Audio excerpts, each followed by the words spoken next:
राष्ट्रपति महोदय कि आपने मुझे बोलने दिया का मौका दिया। जो बजट अनुपूरक मांगे हम जम्मू कश्मीर के बारे में यहाँ डिस्कस कर रहे हैं, ये अधिकार तो जम्मू कश्मीर के जो इलेक्टेड रिप्रेजेंटेटिव वहाँ असेंबली में होते, ये उनका अधिकार था। लेकिन हमने, इस सदन ने ही उनके उस अधिकार को छीना हुआ है। सरकार ने ये बाकायदे यहां वादा किया था आदरणीय गृह मंत्री जी ने कि बहुत जल्द जम्मू और कश्मीर में इलेक्टेड असेंबली होगी, वहां के राज्य को पूर्ण दर्जा दिया जाएगा। लेकिन आखिर ऐसी कौन सी वजह है कि जम्मू कश्मीर के लोग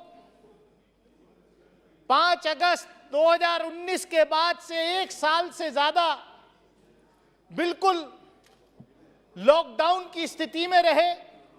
ना इंटरनेट कनेक्शन था, ना टेलीफोन था, ना कुछ था। हम लोगों को उनकी पीड़ा उस वक्त समझ में नहीं आ रही थी, लेकिन ये कुदरत ने हमें, जब कोरोना आया तो हमें एहसास हुआ, इस देश की जनता को, पूरी दुनिया को, कि लॉकडाउन की स्थिति कैसी होती है।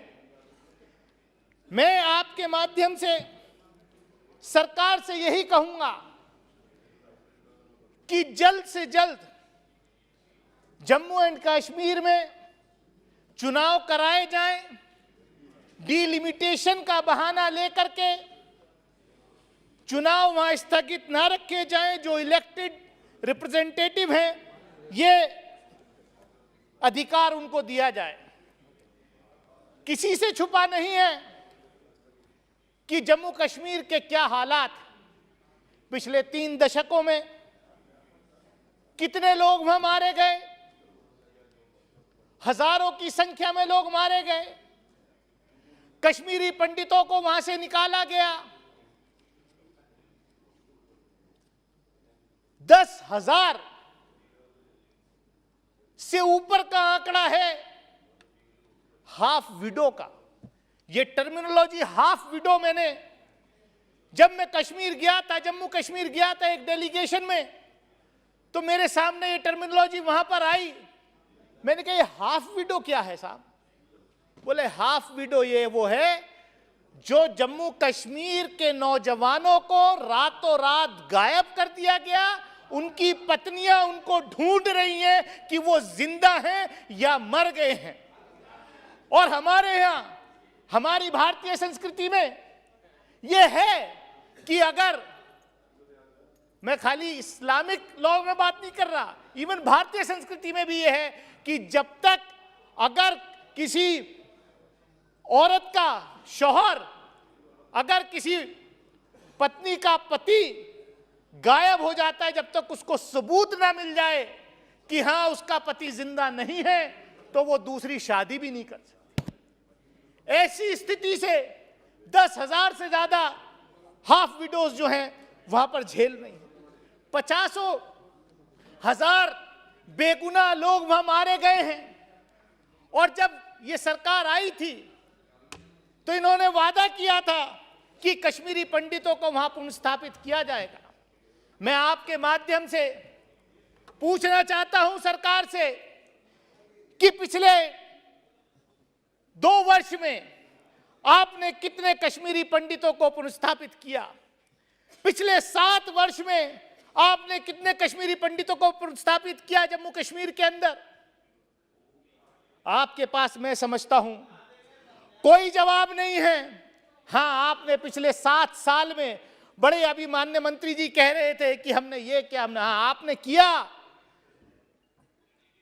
जिस आतंकवादी को, क्योंकि सुप्रीम कोर्ट ने फैसला दे दिया कि वो आतंकवादी था जिसने पार्लियामेंट के ऊपर अटैक किया था, अफजल गुरु, उसको शहीद बताने वालों के साथ भारतीय जनता पार्टी ने जम्मू कश्मीर के अंदर सरकार चलाई थी। और आप कहते हैं उनकी बात। आप सिर्फ यहां पर बात आई अभी कि कश्मीर फाइल्स एक मूवी आई है, उसको देखना चाहिए।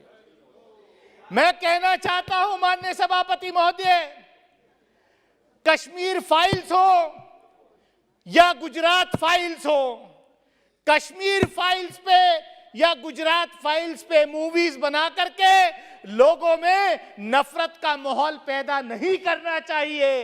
और ये नफरत जो है ये हमें खा जाएगी। और ये देश में जो मेरी आपके माध्यम से मांग है कि ऐसी किसी भी मूवी पर, ऐसी किसी भी फिल्म के ऊपर जो है तत्काल बैन लगाया जाना चाहिए जो इस देश में नफरत की भावनाएं पैदा करती है, नफरत की भावनाएं फैलाती है। हम कब तक गुजरात फाइल्स याद करें? हम कब तक कश्मीर फाइल्स याद करें? हम जो है हमें देश को, के नौजवानों को देश के निर्माण में लगाना है, हमें बांटने का काम नहीं करना है। हो सकता है ये नफरत फैला करके आपको कुछ पॉलिटिकल फायदा हो जाए, आपको जो है राजनीतिक फायदा हो जाए, कश्मीर जलता रहे, जले आपसे, आपको जो है दूसरे प्रदेशों में फायदा हो जाए, लेकिन ये देश के लिए अच्छा नहीं है।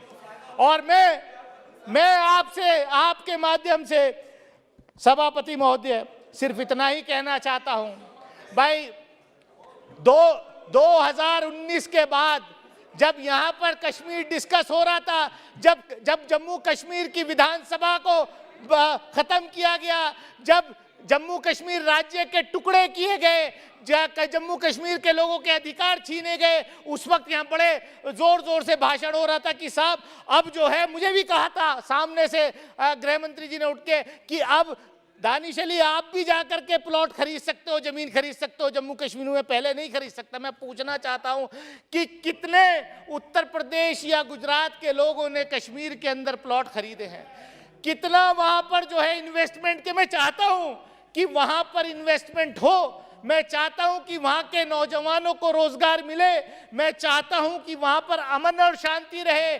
अभी यहां कहा कि अभी सुबह में आदरणीय स्पीकर साहब बैठे थे तो उन्होंने भी ये बात कोट की कि कितने, मेरे ख्याल से 200 से ज़्यादा सांसद जो हैं इस लोकसभा के कश्मीर में विजिट, 300 के करीब सांसद कश्मीर गए हैं। मैं भी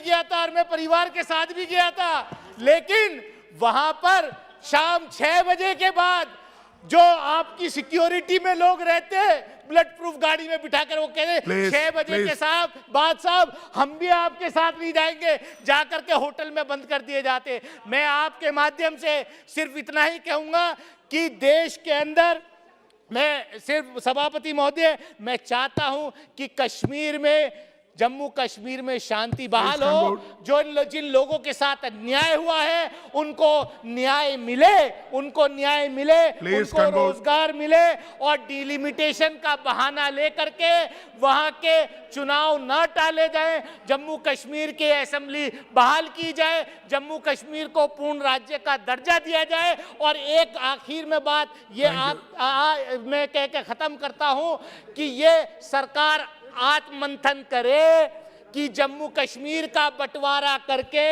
कितना फायदा हुआ है, कितना नुकसान हुआ है, बॉर्डर पर आज क्या स्थिति पैदा हुई है। इस जिम्मेदारी से कोई नहीं बच सकता, सरकार नहीं बच सकती। मैं इन्हीं अल्फाजों के साथ अपनी बात खत्म करूंगा कि सरकार ध्यान दे। हम चाहते हैं कि जब हम लोग वहां जाएं, मेंबर पार्लियामेंट वहां जाएं, तो खुलेआम एक आम आदमी की तरह जाकर के घूमे, ना कि हमारे साथ वहां पर सिक्योरिटी जाए। बहुत बहुत धन्यवाद। Honorable Member Supriya Sule ji.